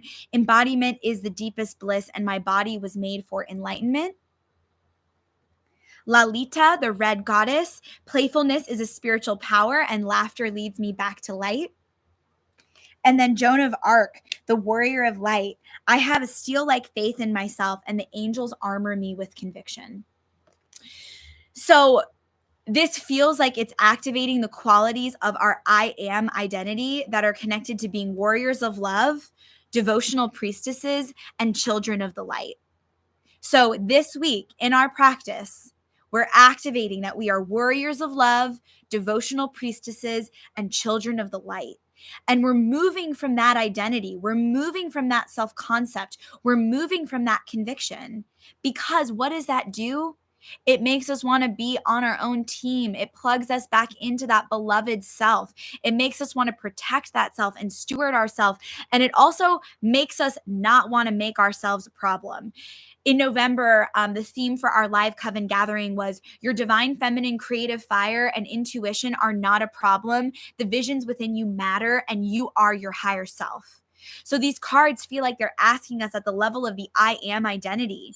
How am I powerful? What am I growing? What is dissolving and what is dropping in? How can I show up as a warrior of love, a devotional priestess, and a child of light on behalf of my own heart? How is your own heart? How is the beloved within you, the innocence within you asking to be met with this steel-like faith in yourself and this angel armored conviction?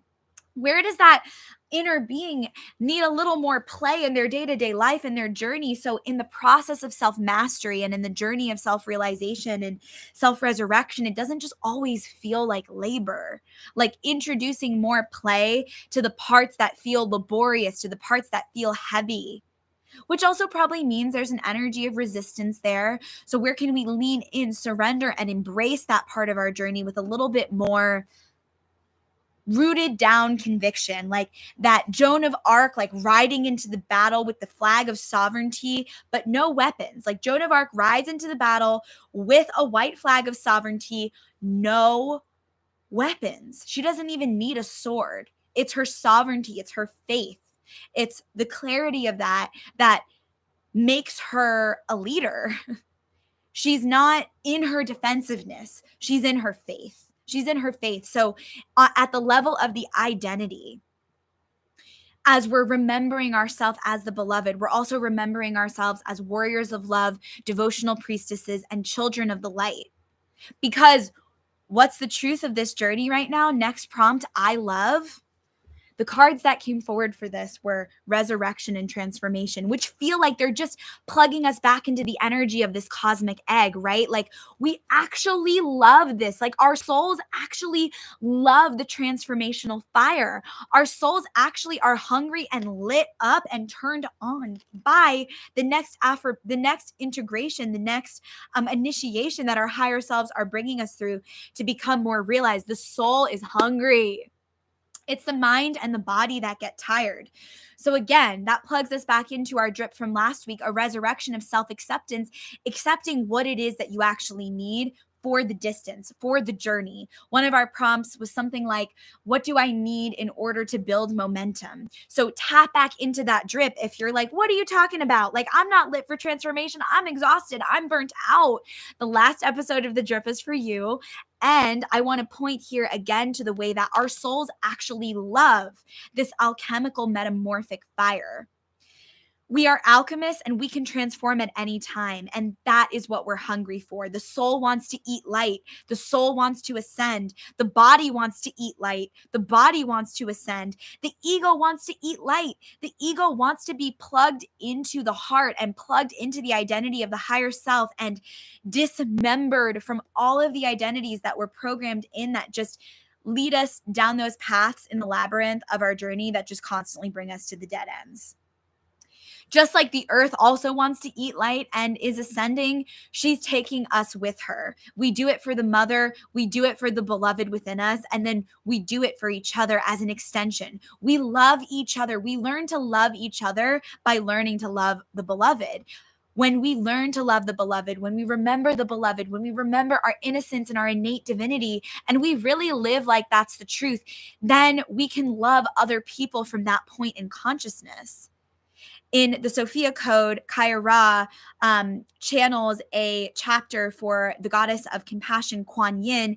And inside of that, they speak about the Buddhist teaching of Karuna compassion and Christ consciousness or Buddha consciousness, which is what I'm pointing to here in the drip.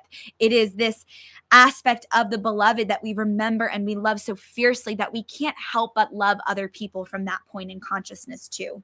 So we're here to remember, as we remember ourselves as the beloved, that we love this journey of transformation and we want this and we prayed for this and we're hungry for this. I think, again, that's why at the level of needs, this cosmic egg card came forward.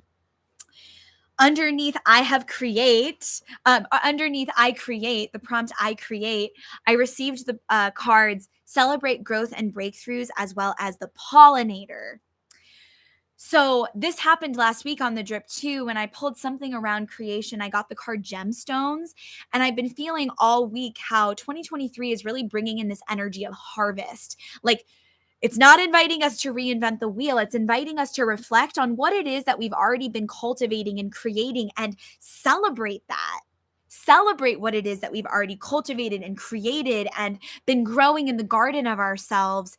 And now from that place, we're starting to realize, we're starting to spread the seeds, spread the pollen, spread the codes of our own self-realized state. For whatever reason, I'm seeing like the disciples and their books and the way that in each of the books of the disciples, or really any sacred scribe connected to any ascended master in the history of planet Earth and in the history of our multiverse, to be frank, like the energy of the sacred scribe that's like recording their transmissions and then giving those transmissions. And it's the way that like our story becomes medicine for ourselves and also for the collective. Like I shared a couple of stories today on the drip that I hope resonated as its own form of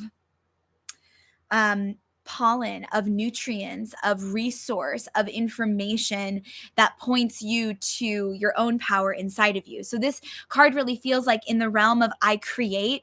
This year it feels like, and for this next cycle, it feels like we're here to remember that whatever it is that we've survived, whatever's been resurrected, whatever's already been transformed, the ways that we've already awakened, we need to affirm and celebrate that so that we're not like, it's almost like when it's like, I haven't done that yet. And it's like, yes, you have. You've already done that. What you haven't done is affirm that you've done that. What you haven't done is created space for celebration. I'm seeing like a hamster on a wheel just trying to keep going. And I'm feeling the energy of stop, drop, celebrate, recognize, realize, remember yourself as the beloved. Do not make that aspect of your innocence overwork for their belonging and worthiness. Celebrate, celebrate, celebrate, remember, resurrect, realize yourself, honor yourself, be in love with yourself, really just shower yourself with affirmation. That's also that energy of Karuna compassion.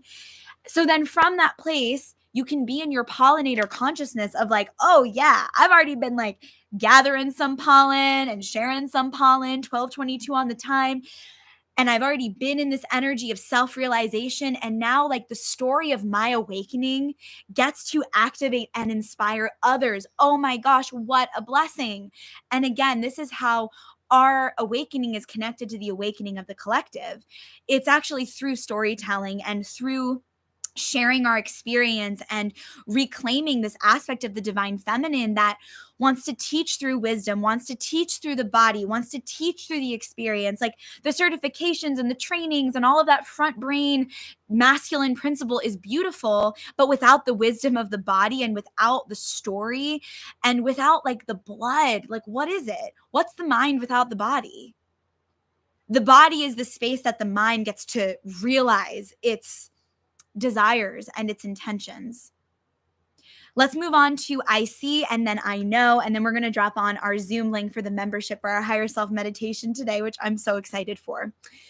So, creating from the realm of affirming what it is that we've already realized, and now what's here to be what. Again, resurrect came forward today, again, just like last week, and then pollinating our lives, pollinating our purpose, being light workers from that place in consciousness, from that place of self-recognition, self-affirmation, self-belonging, and being on our own teams, right? Ultimately, remembering ourselves as the beloved, remembering ourselves is to remember ourselves, be on our own team, give ourselves a chance, give ourselves a shot, and really be what? Like, rooting and cheering for ourselves. Like, we are that like soccer mom on the sidelines for the parts of our consciousness that are learning and evolving, being like, you got it, baby, let's go.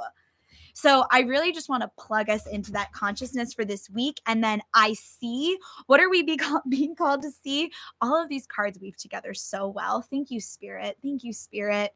The Phoenix, honey, the Phoenix. We're going to read this card. And then I actually didn't pull our last card together. So I'm going to pull that. I didn't pull the last card before we hopped on so that we could pull it together. So I'm going to read the Phoenix and then we're going to pull our last card together.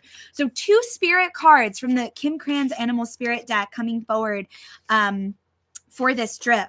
So I'm like, all right, crown chakra energy in some fiery solar plexus identity exploration on the day of a Leo moon inside of like really fiercely ruthless Capricorn season.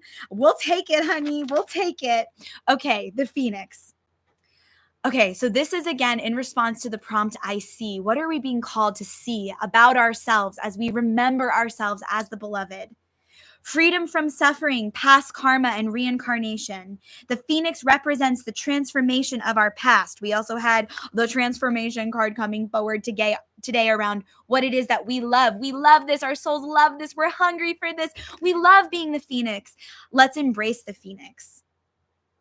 The Phoenix, let me start over. The Phoenix represents the transformation of our past. It doesn't mean running from it, denying it, or burning bridges with rage. The Phoenix employs an advanced technique in yoga described as the burning of impurities through the practice and the dedication of tapas, which is one of the niyamas in yogic philosophy that points to fierce devotion.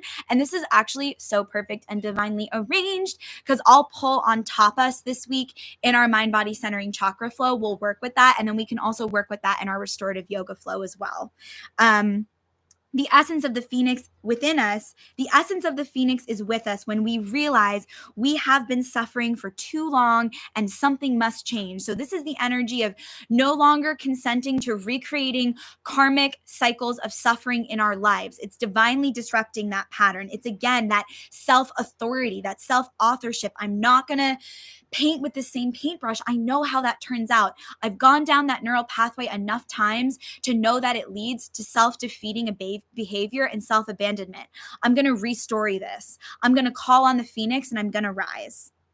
We take a stand. We take a stand for ourselves. Oof. We take a stand and decide to live consciously instead of being driven by the unconscious mind and its long tape recorder list. I added tape recorder in of fears and aversions. At that very moment, the spark of the Phoenix is lit and the great bird helps us burn through our baggage we no longer need. We no longer run from who we are, what has happened to us, or what we have done. The stuckness and the dead weight falls off into the ashes, and a lightness and a clarity emerge. Second time the word emerge has come forward on this drip, and that is the seventh pillar in the seven pillars of higher self embodiment. So we're talking crown chakra awakening in the fires of transformation. As the stagnancy continues to smolder, the phoenix lifts our spirits up and up, and we begin to recognize ourselves. Again, we may catch a glimmer in our eye that wasn't there before. Look closely, it's a sign that the fire of transformation is upon your wings. The phoenix and the first chakra. So our other spirit card called us to the crown chakra. Now we're being brought down to the root chakra. And we were just talking about that rinse from root to crown and those seven main chakra points being a map for our higher self embodiment journey, for our ascension, for our transformation. So if you missed that part of the drip, you can totally tap back to the replay and tune in. The ancient yogis believe that our heaviest karmas reside in the first chakra. And if you've ever done some first chakra, root chakra work, you know that to be true. This earthen center is also called Muladhara, or our root. The ascent of the phoenix begins here at the root chakra. And as the entanglement of karmas is slowly burned, it rises from the earth and from the ash towards the navel center. Again, it makes this journey from first to third chakra, which we're going to be in the third chakra and the fire this week, purifying our essence and freeing us from the past. So that is the energy we're going to be in this week in our movement practice. And that's like the texture of consciousness we're being invited to operate from this week as we move towards the end of Capricorn season and in 2023, as we're really at the beginning of what I'm feeling is like a solid decade of like deep collective ascension. Let's pull our last card together, and then I'm going to hop on our Zoom link for our higher self meditation. Hello, we have some sweetie pies in the comments here. Thank you for tuning in. Oh, I missed you, A Life Aligned. Yes to dreaming a different dream. What a gift, what a blessing. I'm so glad that resonated. We have what a treat to be able to tune into the drip in real time. Feeling a huge yes for the wisdom of the body this year. Happy birthday to you, and thank you for your gifts and blessings. Oh, thank you for your love. Thank you for being here. And anyone who'd like to join us for our higher self meditation, that's available at the $5 level of the membership. And you also get access to our private Discord, as well as all of the yummy stuff in our Discord and bonus things for the membership. And then there are 3 other tiers that include our weekly movement practices, live coven gatherings, all the juice. You can find us on patreon.com/bloodboneandhoney, and then I'll link that in the description of the replay as well. Okay, let's pull our last card, and then I am getting on for the drip, and we are saying sayonara. So what are we being called to know? The prompt is I know, and I want to ask our collective higher selves. It's like, what do we need to claim that we already know that's going to leave us feeling really empowered, moving from this drip and into the ceremony of our lives? What is our higher self knowing pointing us to? What's going to leave us feeling really empowered and like we really just want to like fuck with ourselves, support ourselves, be a member of our own team? Okay, I've got come back to center and be fluid. Come back to center and be fluid. I'm hearing that this is always an option, that in any moment of spiraling out, we always can come back to our center by the mechanism of our breath. And then when we're connected to our breath, we're connected to life and the currents of life. And instead of feeling tossed around in the waves and tousled underneath, we can actually surf the waves through our breath, through being connected to our centers, through at the root chakra level, bringing our breath all the way down to the base of our spine, all the way down to the pubic bone, all the way down to the perineum, and breathing and centering from that space, and then taking action in our lives and moving forward from that space of deep rooted connection, checking in with the beloved through our breath. Like, hello, precious, innocent, wise, benevolent being that I am, that lives inside of me. Through my breath and through your wisdom, how would you like to point my human consciousness and human awareness of how I can move next in alignment with my highest good and what it is that my prayer actually wants, which is simply just to say in alignment with love. So I know that at any moment I could come back to center and be fluid. That we can rewrite the script, that we can rewrite the story, that we can rewrite the thought in any moment, in any breath. And how empowering that we can tune into that beloved, that we can love them, that we can hug them, that we can embrace ourselves from the inside in any moment through simply coming back to center, through remembering that we have this inner temple space that's just waiting for us to take a breath, to sit down, to tune into in order to resource our guidance for next steps forward. Thank you for joining me on episode 35 of the Devotional Drip on my birthday. If you are in the membership, I'll see you on our private Zoom link in a few minutes for our higher self meditation. And in the meantime, many blessings to all of you who are joining us here. If you have any questions, if you have any requests, please reach out, drop into the comments. If you're watching on the replay, I love to hear from you. Send me a DM, send me an email.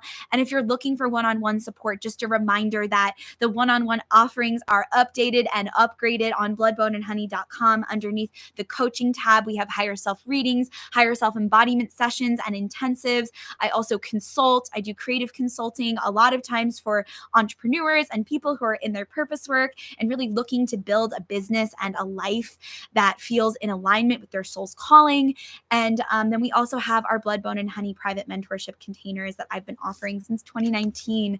And I offered some updates to those as well, some new payment plans. So check those out. Let me know if you have any questions, and I'll see you next week on episode 36 of The Drip. So much love. You are an infinite, divine, cosmic being. You are a blessing, and you are the prayer of your wise and well-healed ancestors. Thank you for being. Thank you for your conviction. You are the phoenix. You are powerful. Have fun being on your own team this week. Bye for now.